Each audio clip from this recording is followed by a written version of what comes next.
चाकू थोडं वर पकडता तुझा मागे घेतो का थोडासा. ओके साहेब, जयराम रमेश यांनी एक ट्विट केलेलं आहे की UGC मधल्या ज्या SC ST आणि OBCच्या जागा आहेत ज्या राखीव ठेवण्यात आल्या होत्या तिथे कॅन्डिडेट मिळत नसल्यानं आता त्या ओपनसाठी दिल्या जाणार आहेत आणि आरक्षण खतम करण्याचा हा RSS आणि भाजपचा डाव आहे असं त्यांनी एक ट्विट केलेलं आहे. आपली काय भूमिका आहे? मुळात एक असं आहे की ट्रान्सफर करणं आपण जे म्हणतो from one category to another category, म्हणजे SCची कॅटेगरी ट्रायबलला ट्रान्सफर करणं किंवा ट्रायबल किंवा SCची कॅटेगरी जनरलला करणं हे सुप्रीम कोर्टाने बॅन केलेलं आहे आणि ते करता येईल. फार तुम्हाला असं कॅन्डिडेट मिळाला नसेल त्या सगळ्या याच्यामध्ये आफ्टर एफर्ट, तर झोन ऑफ कन्सिडरेशन खाली करून तुम्हाला म्हणजे लोअर डाऊन करून तुम्हाला अजून मिळतात आहेत का ते बघण्याचं असताना सांगितलेलं. ही प्रोसेस घेतल्याशिवाय निर्णय घेता येत नाही अशी परिस्थिती आहे.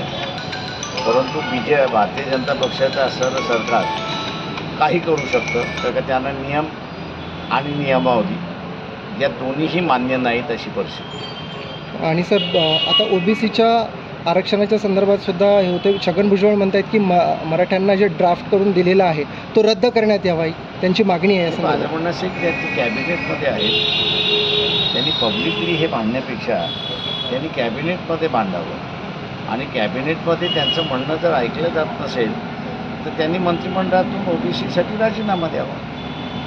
म्हणजे मग ते जे म्हणतात आहेत त्याला वेटेज आहे, त्याची एका बाजूला सत्ता उपभोगायची आणि दुसऱ्या बाजूला रडत राहायचं. या दोन गोष्टी हातात कशा जातील?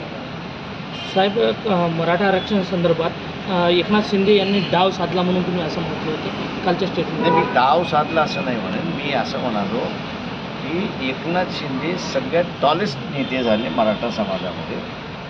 त्यांनी सिक्सर मारला आणि त्यांच्या सिक्सरमुळे उरलेले सगळे मराठा नेतृत्व जे आहेत ते बोल्ड आऊट झालेत अशी परिस्थिती.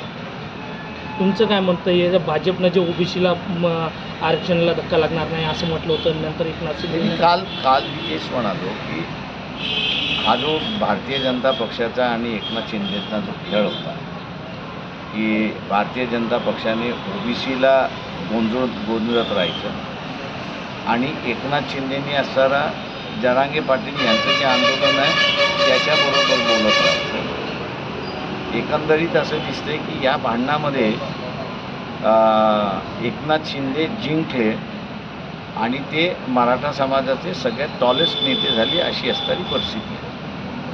भारतीय जनता पक्ष जो OBCला विश्वास देत होतं की आम्ही कुठल्याही परिस्थितीने धक्का लागू देणार नाही, OBCची भावना अशी झाली आहे की आम्हाला आता धक्का लागलेला आहे आणि भारतीय जनता पक्षाने आम्हाला फसवलेला आहे. त्याच्यामुळे त्यांचाही विकेट OBCच्या संदर्भातलं बोल्ड आऊट झाले अशी परिस्थिती. मराठा समाजामधनं असताना अगोदरच ते बोल्ड आऊट होते. त्याच्यामुळे सगळ्यात मोठा लॉस या सगळ्या ह्याच्यामध्ये तो भारतीय जनता पक्षाचा झाला अशी परिस्थिती आहे. ठीक आहे सर.